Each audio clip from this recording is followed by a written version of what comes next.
Hello and welcome to another tutorial for Maths. In this video, we'll be diving deep into the pattern system.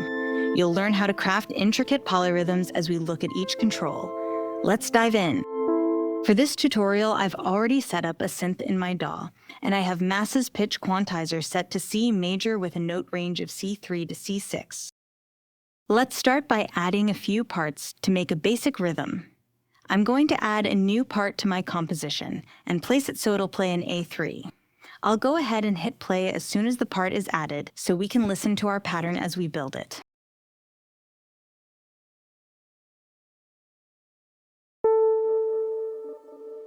Before we continue, I want to talk about the trigger event. Patterns emit one or more triggers, which we'll see throughout this video. Every time a trigger fires, it triggers the event you've configured in the pattern editor. By default, this is a note event. Event types and their configuration will be covered in another tutorial. Getting back to our composition, I'm going to add a second part at E4 and a third at C5.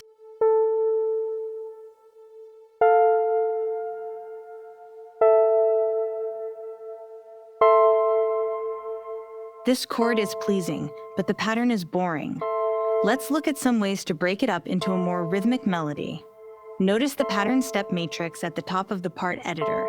The colors of each step indicate their state. Steps with the highlight color are pattern trigger points. Steps that are lit up but don't have a highlight color are part of the pattern but will not produce a trigger. Steps that are dimmed are not part of the pattern at all. See the white ring that is moving from step to step. That shows you the current step in the pattern's playback. Below the step matrix, you'll see the main pattern controls.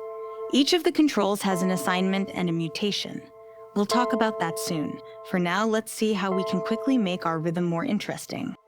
If we adjust the position slider, we can move the trigger point within the pattern. This is handy for creating sequences of triggers that don't fall on the same beat.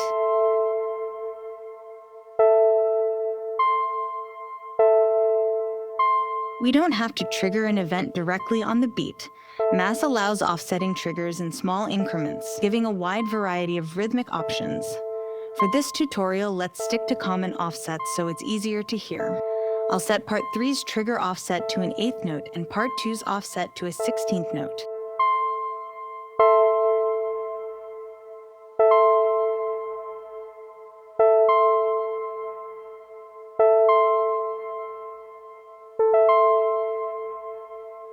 In Mass, patterns are always looping. The length of the loop is adjustable, and this is a great way to add variety to your composition. Loop length can be adjusted by tapping a point in the pattern step matrix or by sliding the loop length slider. I'm going to set my existing part loop lengths to a set of prime numbers. This will immediately give us a more polyrhythmic vibe.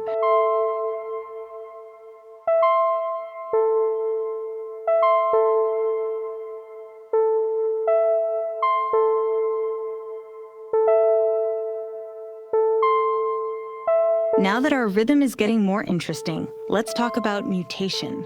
Pattern parameters contain two values, an assignment and a mutation. Assignments are anchor values, and they are applied equally across the whole pattern. For example, a trigger offset assignment sets that value for every beat. Mutations apply values non-uniformly. They are a way to add variety within a pattern and are very powerful. Let's start by looking at the position mutation. We've already seen that assigning a trigger position moves the trigger beat within the pattern. When we mutate a trigger position, we'll get additional triggers distributed evenly within the pattern. Let's see what happens if I change the trigger position mutation on our third part.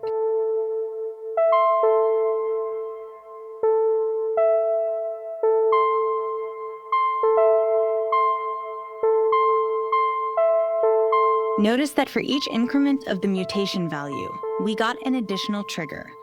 Now let's look at how chance assignment and mutation works.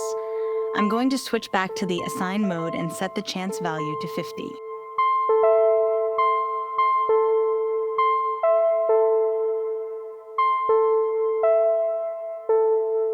This gives each trigger in our pattern a 50-50 chance of firing.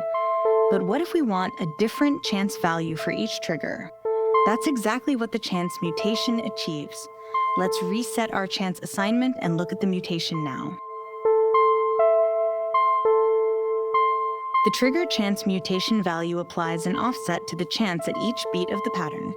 If the chance goes above 100, it will wrap around and start again from 0. This allows a wide variety of chance values within a pattern.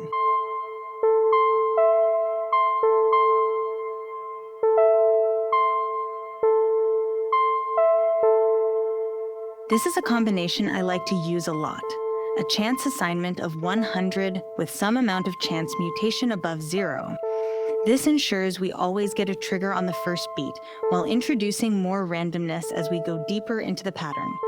This is a really nice trick for long patterns with high trigger position mutations. We'll look at trigger offset mutation in a moment. First, let's add a few more parts to our composition. We'll use these new parts to put all the concepts we've talked about into use. I want to add parts to play a C3, E3, and C4. Let's add those and set their pattern lengths to 32. Then we'll come back and configure them.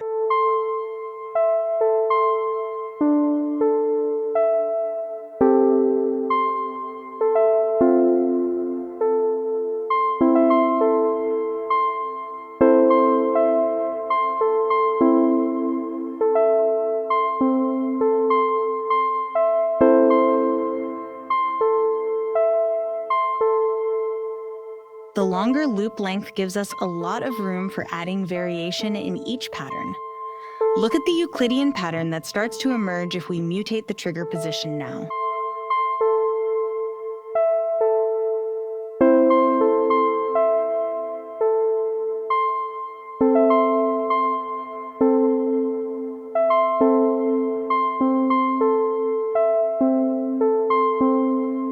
Now that our part has a longer sequence of triggers, it's a good time to talk about trigger offset mutation. Mutating the trigger offset causes each subsequent beat to be further offset by the mutation value.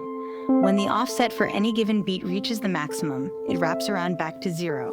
To see an example, let's set the offset mutation for this part to 1/16 and see what happens.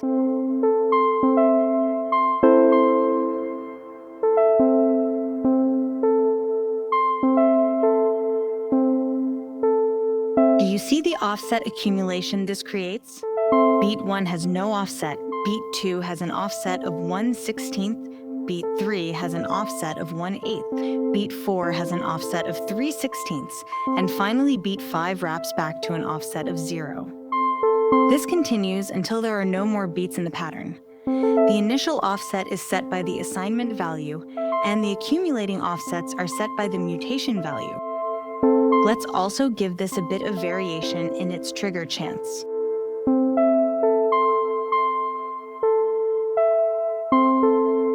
Great, now we've gained a lot of variation in our pattern. Let's configure the two remaining parts in a similar way. For the next part, I think I'll change the position and chance assignments first, then I'll tweak the position and offset mutations.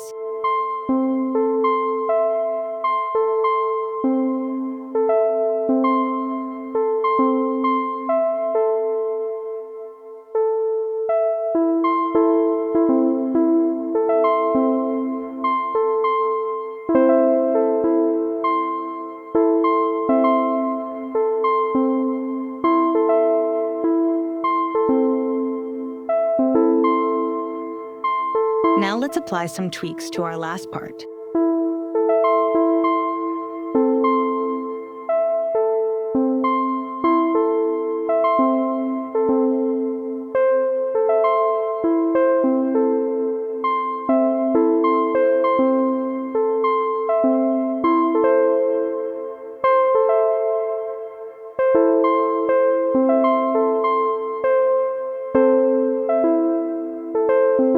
This composition is really turning into a nice polyrhythmic melody now.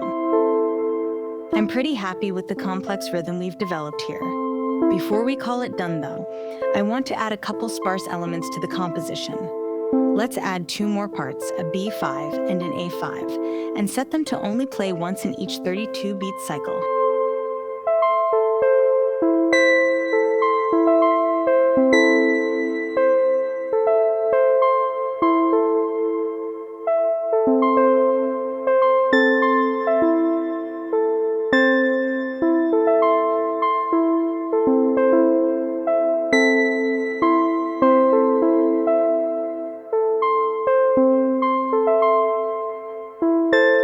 This composition is really coming together, and we haven't even used any physics.